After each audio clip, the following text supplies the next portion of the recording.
Epilepsia benigna na infância, crises noturnas, epilepsia e deficiência intelectual. Esses são alguns dos temas do segundo episódio da série sobre epilepsia. Vamos ao vídeo.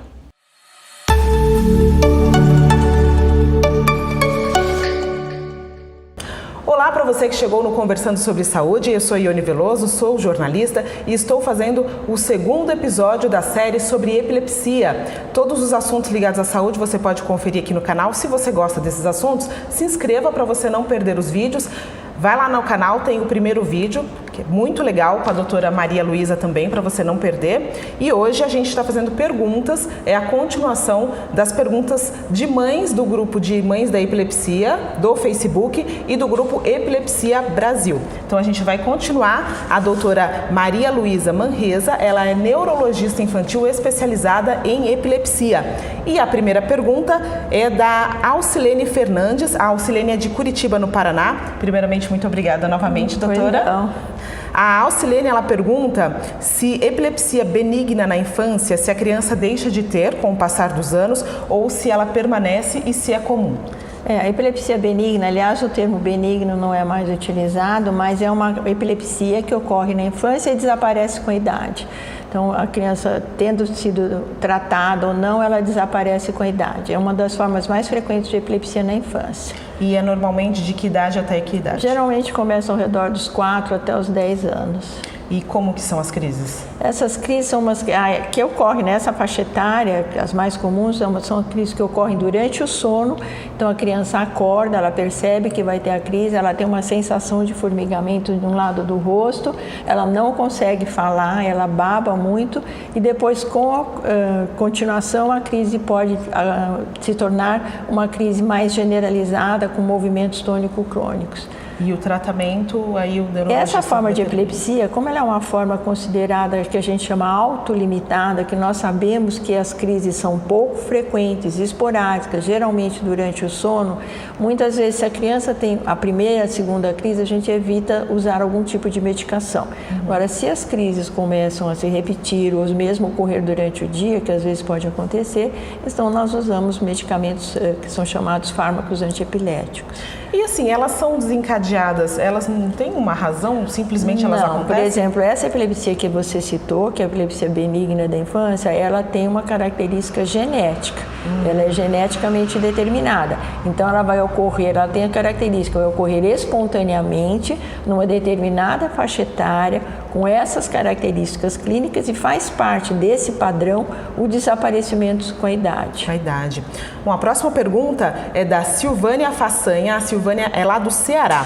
Ela diz que as convulsões noturnas podem evoluir para diurnas? Se sim, por quê? E o que provoca essa evolução? Olha, não existe um padrão. Tem alguns pacientes que têm crise durante o dia e durante a noite, tem outros que têm crise durante a noite, tem outros que têm crise durante o dia. Então não existe, a gente não consegue entender muitas vezes por que isso acontece. A não ser, por exemplo, algumas síndromes, como a gente falou, da epilepsia benigna, que elas são predominantemente durante o sono. Então, esse predomínio durante o sono pode depender do tipo de epilepsia ou não, depender do paciente. Então, não tem como prever ou dizer se vai ter de dia e de noite, ou só de dia ou só de noite. Entendi. Próxima pergunta do William Turner. Eu acho que ele é aqui de São Paulo, né? O William, ele pergunta com relação ao mercado de trabalho, epilepsia e o mercado de trabalho, né? As pessoas têm muito preconceito, muitas empresas às vezes não contratam pessoas com epilepsia, né? As pessoas com epilepsia, elas estão plenamente aptas a trabalhar ou se elas não estiverem, isso quem determina é o médico?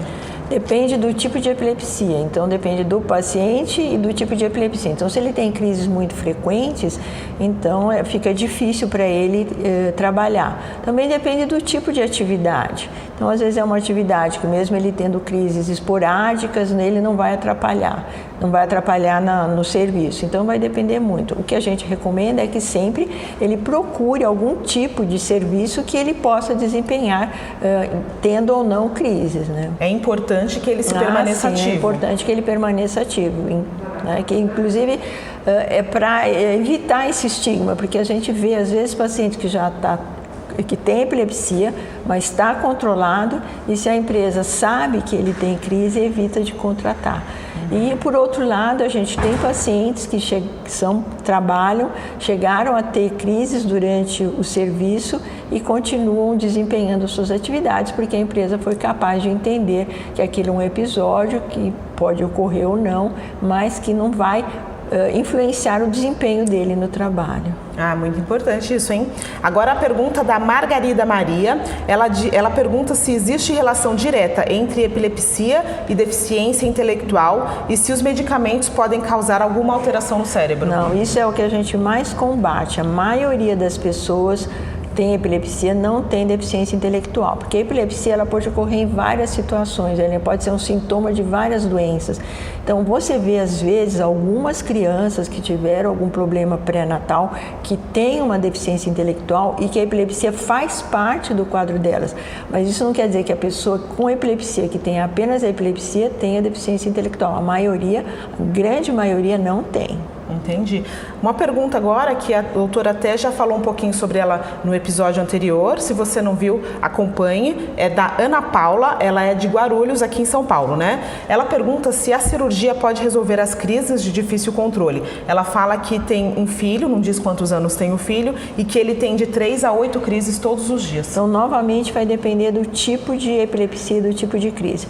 Normalmente, a cirurgia é mais utilizada quando você tem uma lesão cerebral localizada e que as crises vêm dessa lesão, de tal maneira que se você for numa área em que você puder retirar essa parte do cérebro que está desencadeando as crises, aí você tem uma cura, ele fica sem crises, mas vai depender justamente do tipo de epilepsia e a causa da epilepsia principalmente. Ela diz aqui que o filho tem até 8 crises por dia, né? Até quantas crises uma pessoa pode ter? Isso é muito variável, tem pessoas que têm incontáveis crises durante o dia. Chega paciente que tem 50, dependendo do que são aquelas crises mais rápidas, né? Então ela tem inúmeras crises durante o dia. Mas tudo isso é tratável?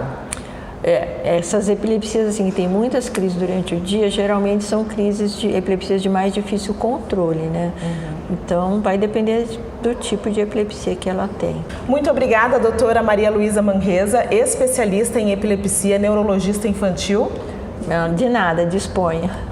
E para você que nos acompanha no sábado, tem mais vídeos, a gente vai continuar a sessão de perguntas sobre epilepsia, é uma série para o grupo Mães da Epilepsia e Epilepsia Brasil. Eu espero você, muito obrigada pela companhia e até o próximo vídeo.